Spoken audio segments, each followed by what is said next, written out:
And welcome to the Coaches Show podcast. I am Zach James, and I am joined today by head football coach Jim Glogowski. Coach, how you doing? Doing great. Great to have you today. Thanks. Good to be here. Last week, you guys had a big win over Loras. Talk about how Nelson had played last week and how he has improved over the season. Well, I thought last week he probably played as smart of a football game as he had. He didn't turn the ball over. He made some good decisions. He ran it when he needed to, and he threw it when he needed to, and kept us out of some tough down and distance situations and managed the game very well.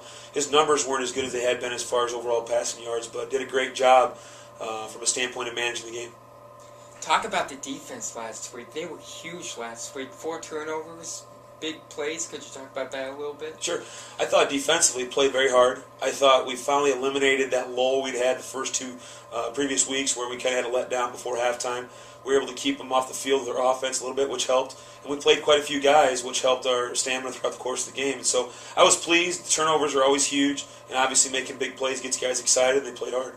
Defensively, has there anybody who's stepped up to be a leader? Well, I think I'm really proud of our senior leadership up front. We've got 3 senior captains.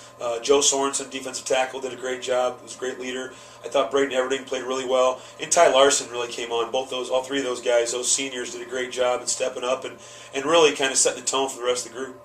Tomorrow, Simpson faces Dubuque in a huge matchup. Dubuque just coming off of a pounce out of Central. So, Coach, how can we stop Dubuque so we don't get that same shellacking that Central guy? Well, I think Dubuque's very talented. It starts their quarterback, Wyatt Hannis. He does a great job. He's completing almost 70% of his passes, I think, in the league. Does a great job distributing the ball. But really, it comes down to a 2-man show in the receiving corps. Their wide receiver, DeMarcus Fleming, and, of course, Michael Zwiefel, the head coach's son. He's a fantastic receiver. I think he's averaging 180 yards a game receiving, so he's certainly a weapon. We've got to be able to contain them. And then their tailback, Justin Spaulding's a very good player. He's very nice carrying the football. And so they've got all kinds of weapons. We've got to do a great job of keeping the ball in front of us. And when plays are out there to be made, we've got to make them. How have they been so successful? I know you've seen a lot of game tape on them. How have they been this dominant in the IAC?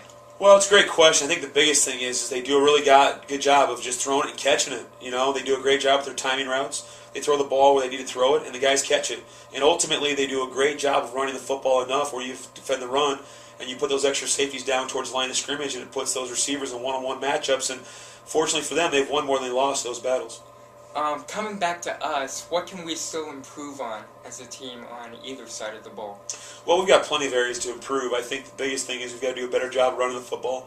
I think we did some good things early last week, established a running game, but we've got to continue to run off the football, offensive line-wise, and block to the whistle.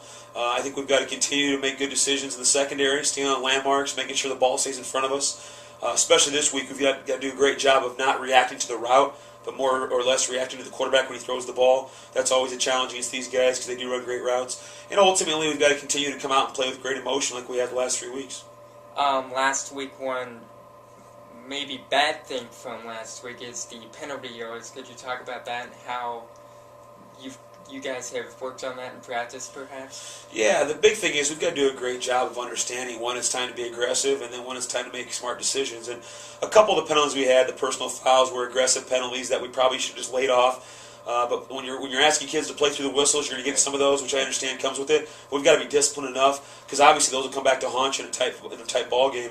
And on Saturday we made some mistakes that certainly didn't cost us the game, but they certainly will cost us the game this Saturday if we don't do a good job maintaining our composure. Right.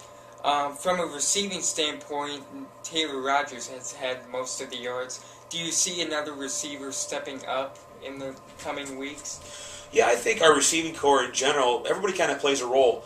Taylor's the big-bodied kid that can go up and get a ball.